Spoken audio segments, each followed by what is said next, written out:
a look inside a Ukrainian transistor radio, something I got as part of a swap after a hamfest.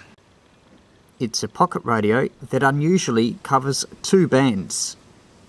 Not the usual AM and FM, but long wave and medium wave.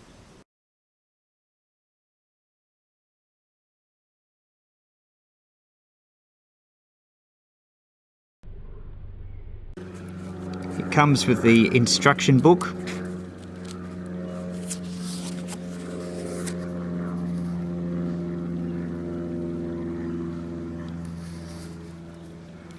Can't understand any of it, but there's mention of 5 to 40 degrees, so probably your operating temperature, 80%. I don't know if that's humidity. And there's here something 10 to 45 degrees.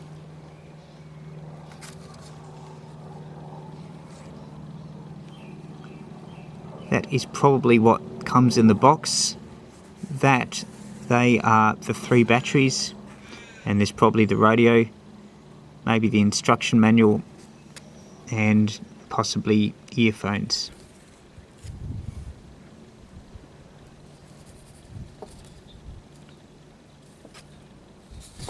In fact, we know that in Russian is the instruction manual, because that's what it says on the front here. This is the frequency range on both bands.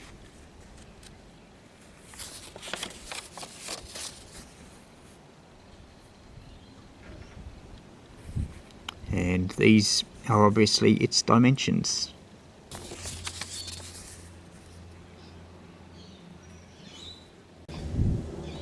Now there's quite a few documents that have been written on and stamped. I'm going to guess here.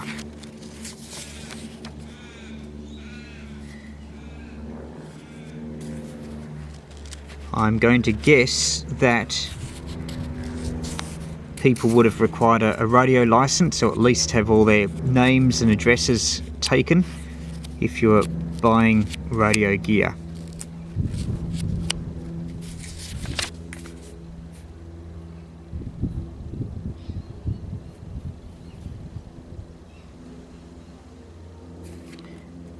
It mentions on here 94. I don't know if that's to do with a year. And then down here it mentions 92.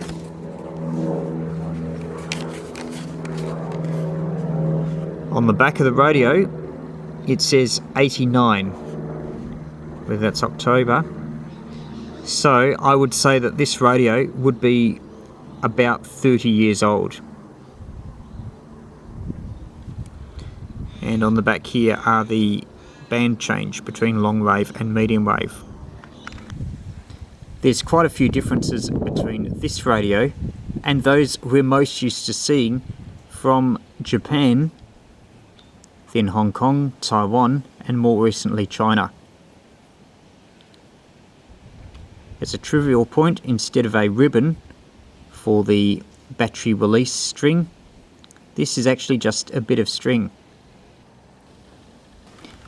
The battery holder, always a mark of whether equipment is well manufactured or not, in my view is inferior to what we're used to seeing. Having a look inside, it was a bit of a battle to get the lid off, but I found that there is a screw right here that was covered up with some black stuff.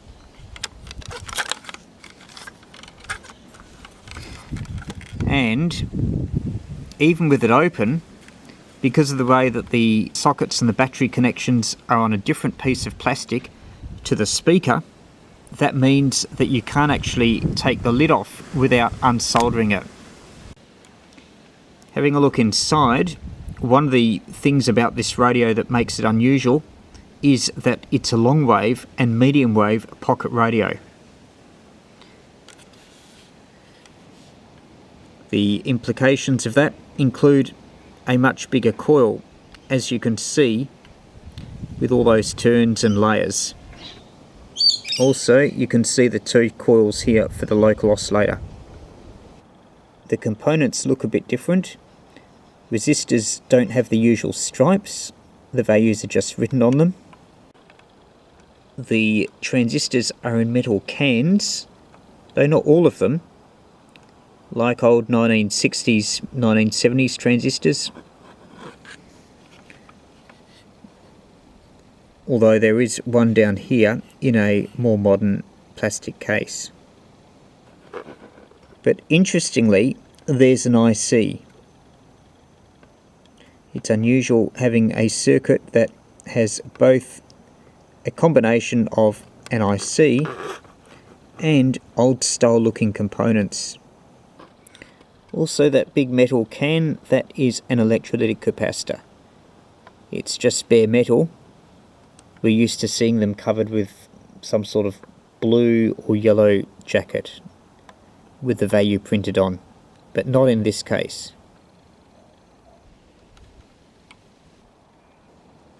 Something that is commendable with this circuit is that the component designators are marked on the circuit board. You might just be able to see them here.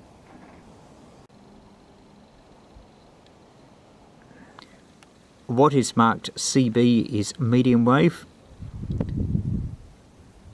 and what is marked AB, or whatever that is long wave. Long wave goes from about 270 down to 150 kilohertz. Medium wave from 540 through to 1600. I really quite like this dial style. It's a bigger roller than you commonly see on pocket radios, which would make tuning a little bit easier. Although I would much prefer the pointer to be up here rather than down here, because it's a bit harder to read the exact frequency. In a communist country, there are probably not that many radio stations to choose from. The labelling you see on the top right, that is for the on-off and volume. Does the radio work? Let's turn it on and find out.